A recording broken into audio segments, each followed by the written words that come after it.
All right, the time is upon us. So in this video, we're going to show you how to build these extremely simple Christmas trees. Okay, so although I did cut them on the miter saw, what you're going to see, you don't need to have a miter saw to do this. You just need a circular saw. And if you have a table saw, all the better. And if you want to use a table saw like I did, you cut down a 1x6 into these strips. And if you do just buy the 1x2s, you're going to have to figure out how to do the tops a little bit different because you'll see in the video they're made out of a little bit bigger of a piece. Anyway, we'll talk about the pricing and how to make money off them after the build. So anyway, let's get to it. Okay, here we are. We have our 1x6 by 6 feet spruce. You can use pine. You can use a fence picket if you want. This is the exact same size as the fence picket, but you might have to deal with dog ears on there. Okay, so anyway, we're going to rip it down to 1.5 inches. So if you don't want to deal with this, just buy some 1x2s because they are exactly 1.5 inches by 3/4 inch, or this one's 5/8, I think, but close enough. Okay, so we're gonna need to cut a piece off of this before I rip it down, just for the tree topper. So I'm gonna have to go down 6 inches. Okay, so I'm just gonna rip that down at 2 3/8. I'm doing it in this order so I don't have to try to cut a small piece on the miter saw. Okay, now I'm just gonna lop it off at 3 inches. And I'm not being overly precise with this because it's going to get trimmed down when it's on the tree. You'll see as it happens. So I'm doing it this way so I don't have to try to cut a really small piece.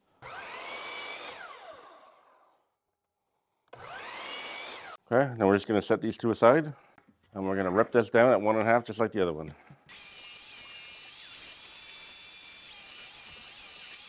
This is what you want this time of year in Canada. Kindling. Okay, done with the table saw. Okay, now we're going to cut our horizontal branches here. So I'm going to cut one at 4 inches. Okay, so next one's at 7 inches. Okay, 10 inches. 13 inches. 16 inches. And 19 inches. So if you do happen to have a dog ear, it's going to be right there. So you won't have to worry about it on this one. There's our horizontal pieces. Now let's cut our angular pieces and our trunk. Okay, so angle pieces. We're going to leave a little extra here because we're going to trim them down after the fact. So we're going to go 18.5, 15.25, 12.5, 9.5, and 7. Okay, now we just have to do our backing board and our stand. Got one board left here. My little knots there, I'm just gonna cut that off. I'm gonna cut this at 26. Okay, that's the backboard. Then we're gonna cut 2 at 5 inches. And then 2 at 4 inches. That's what we got left over. I'm probably gonna use this, so don't throw it away. Okay, we're gonna fix this now, so just pretend you didn't see this here. Oh yeah, and go and check out that channel too while we're at it. Backboard, 26 inches. The stand, 2 at 5 inches. 2 at 4 inches. Horizontal branches, 19 inches. 16 inches. 13. 10. 7. 4. Angle pieces, 18.25. 15.25. 12.5. 9.5. 7. And these are the two pieces for the top, which are 3 inches by 2 3/8. This is the prototype that I did. This is kind of what we're going to copy. Difference is I'm going to try to nail these from the back so I don't have to worry about filling the holes like I have to on this one. Going to measure on this one the backboard up 3 3/4, 7 3/8, 11, 14 5/8, 18.25, 21 7/8. Okay, so what I'm going to do is I'm going to transfer these lines down. You can see I'm just put the square on there and I'm just transfer them down because this is going to be the back, so we don't have to worry about the pencil marks being on the front. We will link this in the description down below, along with the other tools. Okay, so we're going to mark halfway along this. So this is 19, so this will be 9.5. And then I'm going to mark over 3/4 of an inch on each side because our boards are 1.5. So that's going to make it so this is going to line up with this, right? So it's in between there, and our lines are going to meet there.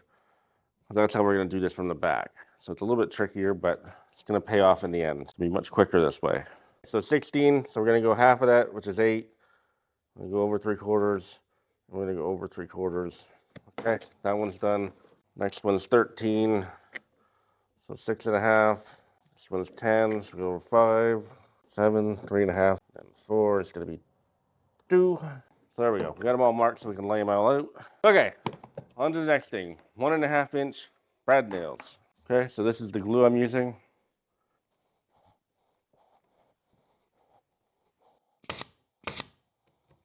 Let's just double check and make sure you're relatively square before you pound them all in.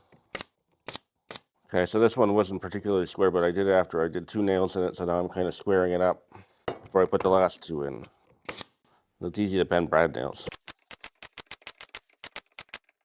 So what we're going to do in the meantime, I'm going to glue these guys together so they got time to dry a little bit.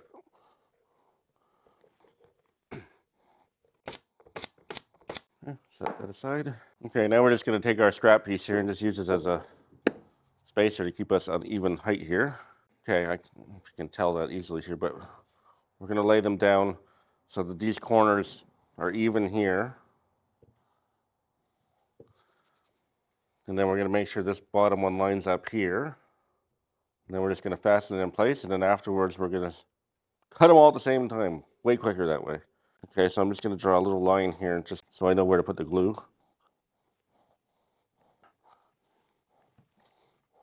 Okay, so there's our starting corner. That's the corner you want to make sure is perfect. Okay, and you just want to go up here. Make sure you got that lined up on the bottom.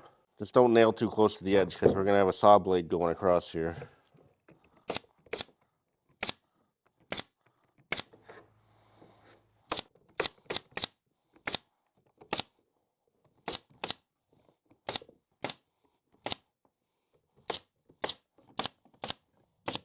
Okay, so I'm just making sure there's no big blobs of glue that I got to worry about. Take our topper here, and I'm just going to put it space in. It's just one of these just on its side. Doesn't have to be precise.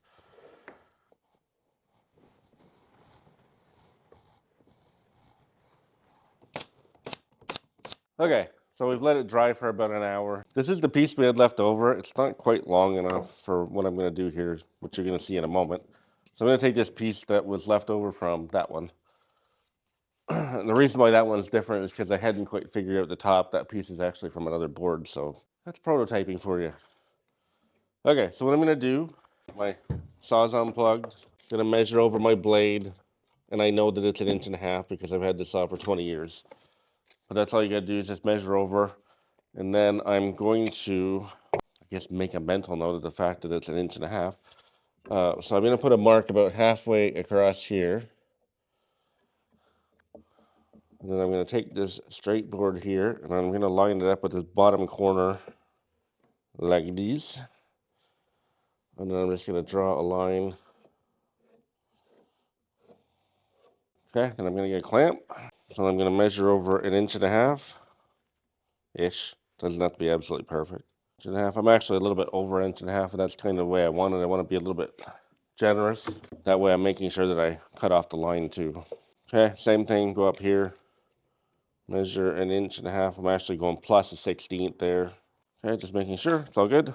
Okay, so we're just going to clamp that down. You're just going to have to use whatever you got. I just happen to have the T-tracks and the Miles Craft clamp, which are really, really handy. Okay, the reason why this is double stacked is for this exact reason, so that I have a place to put this. Because if I didn't have that stacked up, it would be down there and it would be really hard to get onto there. Okay, so we're going to do the exact same thing. Put it right at the point and down at the bottom corner. Okay, 1.5 inches. Okay, just make sure we're good up here. We are. Okay, now we're going to take something like that. Put it under there. Okay, now I'm going to have to be a little careful here because I'm only got the single height there. So I got to hold the saw back, and I'm going to kind of hold it up like this and then kind of ease in until I can lower it onto the runner there.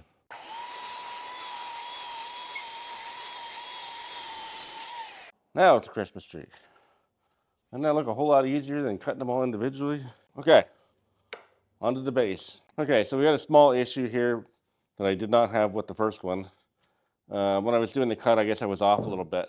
So you can see this side's more, this is how it's supposed to look, and this side's a little bit shy. So I'm gonna go back and take another 1/8 of an inch off of this and even it up. Okay, so in keeping in the whole I don't want any nails on the front thing, I'm gonna nail this from the back. So I'm gonna have to give myself a bit of a spacer here.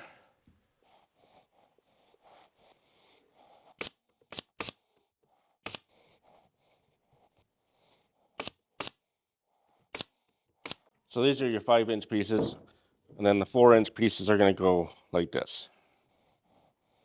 We want to make sure we get some glue on that because that's end grain, which is not much good for this.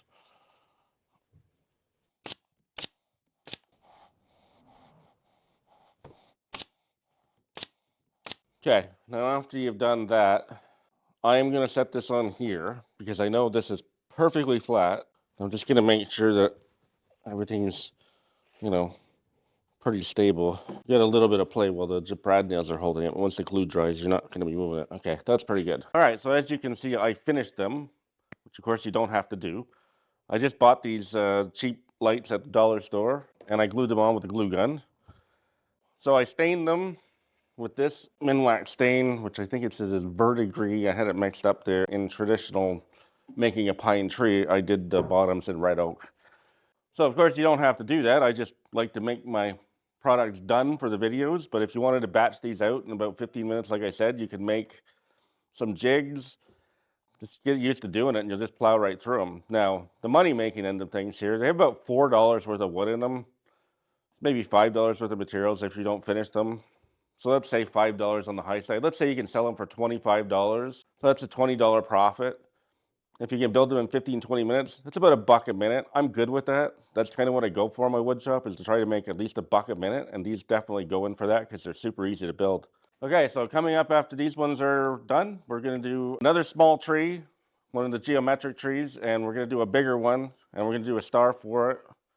And then we're going to maybe do some gifts for woodworker idea videos. And then we're going to get into Christmas gifts. So we got a bunch of stuff coming up. We're going to be working basically at this full time until the end of the year. So stay tuned. And if you haven't subscribed already, please do and help us get that up to 8,000. And then on our way to 10. All right. Thanks for watching. On to the next one.